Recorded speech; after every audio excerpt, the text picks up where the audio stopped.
Never do people need the federal government more than after a major disaster. Aransas Pass knows these challenges all too well. The city has done its best to rebuild and become more resilient to protect itself against storms. Still, Aransas Pass residents, as well as people throughout the county, need funds. The city received a $10.5 million grant from the Community Development Block Grant Disaster Recovery to help repair storm pipes and city streets. So the projects we're looking at, the majority of them are stormwater, because as y'all know, during Hurricane Harvey, our infrastructure took a hit. A lot of debris got washed into our storm pipes and caused damage. A lot of them blew out. Some just punctured holes into the pipes and stuff. So most of that money is going to that. We do have 2 sewer projects that are associated with this group. And the same thing, the grounds shifted with the water infiltrating through them and caused the pipe joints to break apart. So that project, there's 2 of them that will be with sewer and the other 13 will be storm related. The funding will allow the city to move forward on 15 much-needed projects. The biggest and first on the list is addressing McCampbell Street. It's where the majority of our city drains. It follows 13th Street ditch and it flows up into that point where it goes underground. So that intersection has water coming all from South McCampbell going north, section to Stapp, Rife, Houston, and then all the north side of town that goes through that open ditch. They meet up in that intersection.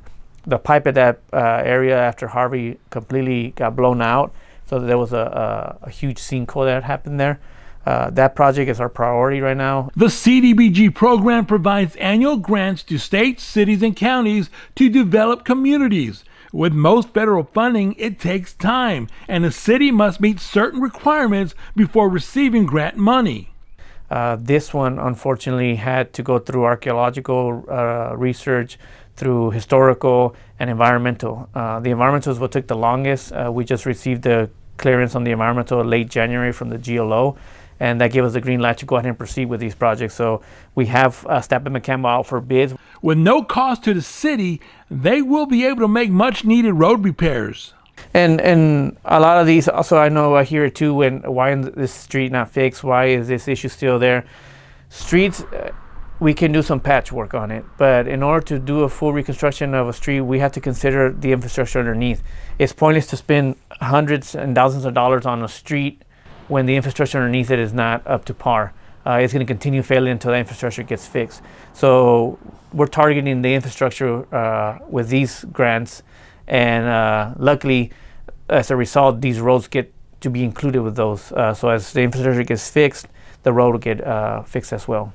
These grants will also help replace many of the city's drainage pipes. Yes, sir. A lot of these old drain pipes are tin horn. In this area, it's not very conducive because of the sand and the salt water. It starts eating up at the metal, and they've been there for a long time. So with all these years, the pipes have started to corrode and wash out and deteriorate. And then with Harvey came along and all the debris got washed through the system, it caused a lot of these pipes to burst and to just puncture more. So it just exacerbated the issues we had, and it's to the point where we had massive problems. And fortunately, we were able to get these grant funds, and we can start doing those repairs.